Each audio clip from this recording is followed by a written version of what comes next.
All right, hey, this is Guy Gober from Dr. Nandinana's 9:05 to 9:55, Monday, Wednesday, Friday. And this is my question number 3 for the midterm.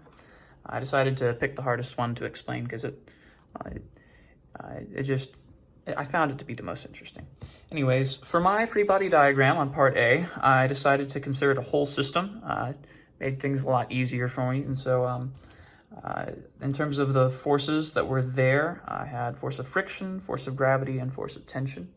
In terms of force of friction, at the time I did not know which direction it was going to be going, so I put the arrow here. However, do now realize the arrow is supposed to go there, so that's there. But I think it's either way at the time. It still makes sense of where I put the force of friction. Force of gravity, so we have m1g cosine 30, m1g sine 30. Appropriate placement there, and then m2g for the second block. That's force of gravity, and then of course force of tension is just force of tension. So in terms of this breakdown, I liked to do the whole system. It made things easier in terms of drawing it. In terms of breaking down the actual equations, I had to split things up because it got complex in terms of writing both of them together. But I think in terms of a free body diagram, it makes more sense as a whole system.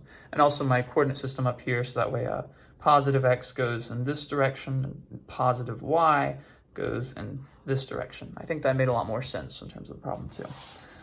So anyways, for part B, the first part in finding acceleration is finding out which way the blocks are going. So you have to determine direction, and you basically compare the x component here to the y component there. And so you do m2g versus m1g sine 30, and that gets you 49 versus 4.9, so clearly the block is going to be going up the plane. For finding A, or finding acceleration, I first broke it down into the f of x and f of y, f of x, f of y for m1 and m2. M2 didn't have an fx just because of how it is. But anyways, so f of x, negative mg sine 30, again, because it's going in the opposite x direction in terms of my coordinate system.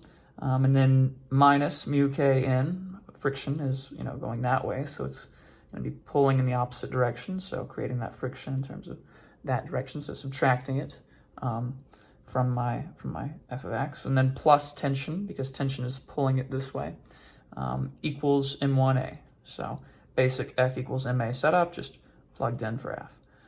And then for fy, mg cosine 30 equals in. That one took me a while to get to, mostly because I forgot about normal force. I forgot to put it in terms of my diagram. It's in there now, but anyways, basically, yeah, that makes more sense to me now that I have the in there. So yeah, that's for the force of y on the box, on the box for f sub y.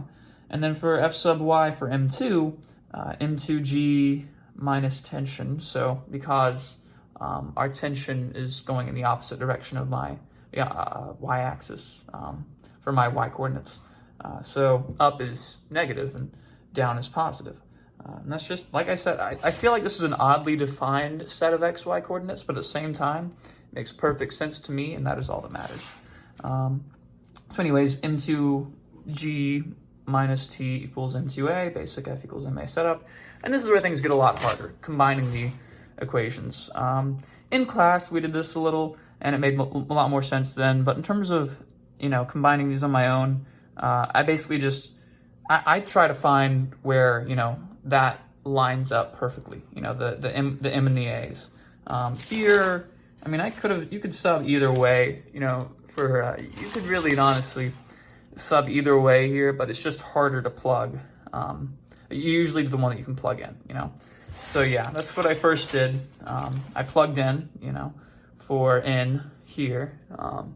So that made things a lot more clear. And then I figured, lining them up and just swinging away where you basically add either side of the equation.